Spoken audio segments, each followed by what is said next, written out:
church say amen.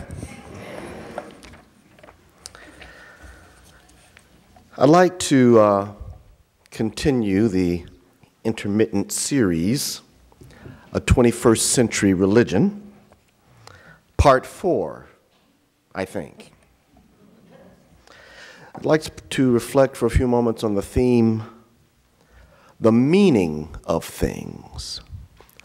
The meaning of things. I continue to rely heavily on Don Cupid and his book, After God. In that book, Don Cupid hits the cultural nail on the head when he writes about the demise of supernatural religion. He has talked previously about how we who are post-enlightenment, and I would hope after 500 years that's most of us, and we who have then gone further to enter into this postmodern reality, have lost the faith, if you will, in supernaturalism. We don't pray to or preach about a big guy in the sky.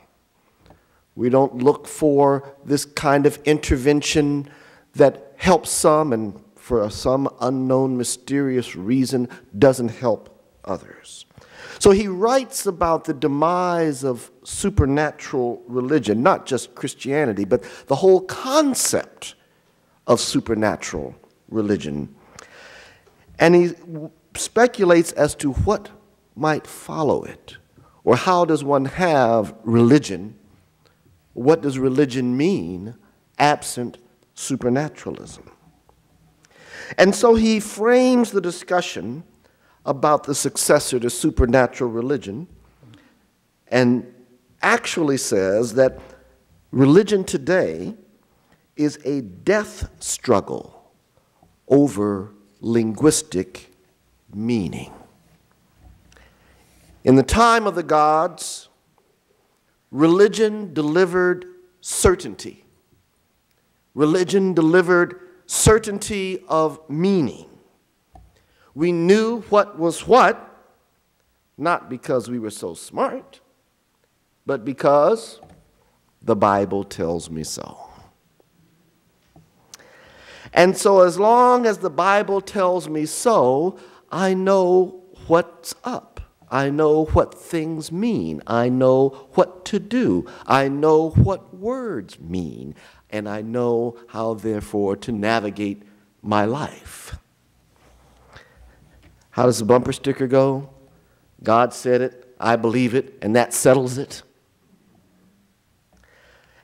But if postmodernity has ushered us into an era that presumes the death of God or presumes God's non-reality, then where are we now?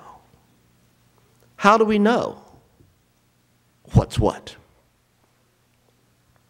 Cupid considers that we have left the time of the gods, the supernatural gods that do stuff in the world, that give us certainty and clarity, and entered the time of the angels. Let me and allow me to quote from him extensively. The death of God is followed by the time of the angels. The central authority having broken down, errant spirits and powers wreak havoc in the world. The world of linguistic meaning is the world that comes first. It is real supernatural. It is the real supernatural world that wraps around and clothes the whole of the empirical world. In short, everything that used to be said by scholars about the supernatural world of religious belief can be reformulated and restated as a doctrine about the world of linguistic meaning. Hence, it has seemed in the past at least that for there to be culture, there needs first to be a strong disciplinary control of the world of meaning. God, the first speaker, was the master of meaning, its lawgiver and guarantor of stability. The modern breakdown of supernatural belief is a breakdown of the old mechanisms that used to govern language and prevent it from running out of control. Hence, we now live in the time of the angels, a crazy time. I'm still quoting now, a crazy time, a time of bad language. Close quote. Let me expound on what I think he's getting at and why I think it's important for us to hear it.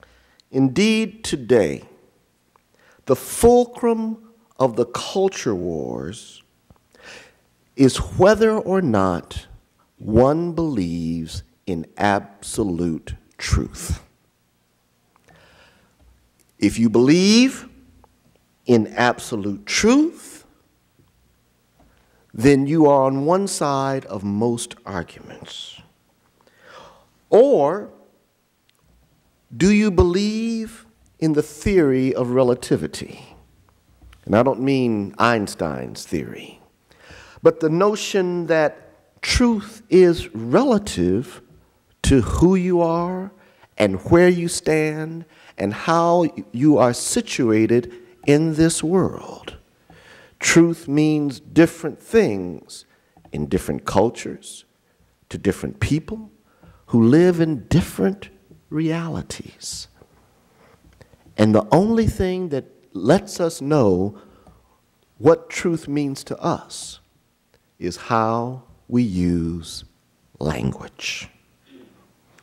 So the culture wars would posit that if you believe in absolute truth, then the world will be stable, everyone will know who they are, everyone will know what to do, you'll be able to tell men from women, you'll be able to know up from down, heaven from hell. But if there is no absolute truth, then things fall apart and we're all confused and we don't know up from down, we don't know left from right, we have no way of navigating the world around us. And so they say that if you are religious, you tend to believe in absolutes. And if you're an atheist or have bad religion, then you succumb to the evils of relativism. But that's why I chose the scripture today. For in Exodus, God repents. God changes God's mind about what God would do. If God can change, then how do we know